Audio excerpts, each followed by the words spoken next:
भारत माता की। देखिए, संगति का असर बहुत अच्छा होता है और बहुत बुरा होता है। दो तोता थे। कौन थे? तोता। जब तोता धीमे धीमे यानी बड़े हुए, जिस तरीके से आप बढ़ रहे हैं, तो एक संत महात्मा की कुटिया थी। तो संत जी ने उन तोताओं को दो जगह भेज दिया। एक जगह भेज दिया जहाँ संत महात्मा रहते थे, जहाँ सत्संग होता था, और एक तोता को भेज दिया जहाँ गुंडों मवालियों के बीच, जहाँ पे चोरी होती थी, डकैती होती थी, लोगों को मारा जाता था, काटा जाता था, गालियां गलौज की जाती थी। दोनों तोते कहाँ कहाँ भेजे गए, समझ में आया? पहला तोता जहाँ संत महात्मा रहते थे, दूसरा तोता जहाँ पर गुंडे मवाली रहते थे। तो जहाँ गुंडे मवाली रहते थे तो वहाँ की भाषा उस तोते ने सीखी, और जहाँ संत महात्मा रहते थे उस तोते की भाषा वहाँ संत महात्माओं की सीखी। तो दोनों तोतों को जब बड़े हो गए, बड़े होकर के संत महात्मा ने द्वारा अपनी कुटिया में लाके टांग दिया उनको, जहाँ लोगों का आना जाना रहता था, दरबार में। तो एक तोता जब लोग आते थे तो वो तोता कहता था, पकड़ो, मारो, काटो, लूटो, जाने ना पाए। और एक तोता कहता था, जो संत महात्मा की जो कुटिया में पला था, आओ आओ, आपका स्वागत है, आओ बैठो, पियो पानी, तीनों बातें बोलने लानी। यानी कोई भी हमारा अतिथि आता है, कोई भी सम्मानजनक हमारा रिश्तेदार, अतिथि रिश्तेदार आता है, तो आओ बैठो, पियो पानी और तीनों बातें बोलो। आओ बैठो, पियो पानी, तीनों बातें बोलने लानी।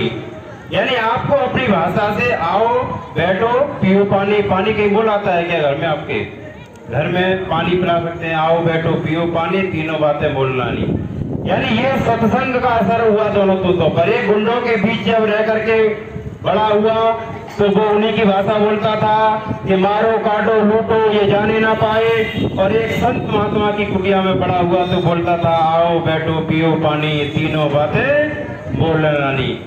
तो ये सत्संग यानी संगत का असर बहुत बड़ा होता है। जैसे आप मित्र आपस में बन जाते हैं, कोई होशियार होता है तो वो होशियार वाले मित्र से दोस्ती कर लेता है, ऐसा ही होता है ना। और जो कमजोर होता है तो जाके कमजोर वाले से मिल जाता है। तो आप अपने आप को कभी कमजोर मत समझिए, अपने आप को कभी ये मत समझिए कि हम होशियार नहीं हैं। सब इन किताबों से पढ़कर ही होशियार होते हैं। प्रधानमंत्री, राष्ट्रपति तक सब पढ़ करके जाते हैं। आपको तो आगे नौकरी लेनी है, किसी को टीचर बनना है, किसी को इंजीनियर बनना है, किसी को बाबू बनना है, किसी को फौजी बनना है, किसी को पुलिस में जाना है। तो तमाम जगह पर नेता, अभिनेता सब यहीं पढ़ करके बनते हैं, कोई कहीं से नहीं आता है। तो आज के बाद अपने आप को पहली बात क्या नहीं समझना है, कमजोर नहीं समझना है कि हम अरे वहाँ बेड में रहते हैं, झोपड़ी हमारी वहाँ पर है, तो पढ़ नहीं पाएंगे, आगे बढ़ नहीं पाएंगे, ऐसा नहीं है। एपीजे अब्दुल कलाम के मम्मी पापा के बारे में बात की जाए तो उनके मम्मी पापा मछली पकड़ते थे, जमुना से मछली पकड़ करके तब उनको आगे बेच करके पढ़ाया था। ऐसे हमारे बहुत सारे उदाहरण हैं जो राष्ट्रपति रहे हुए हैं, बहुत ही गरीब स्थिति में रहे हैं। हमारे आज वर्तमान में प्रधानमंत्री नरेंद्र मोदी हैं जो चाय बेच करके प्रधानमंत्री बने हुए हैं। तो आप अपने आप को कमजोर मत समझिए, होशियार बच्चे से दोस्ती करिए और पढ़ने में पीछे मत रहिए।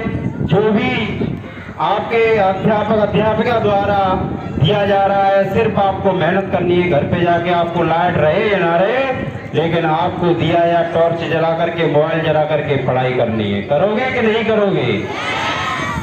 तो भारत माता की।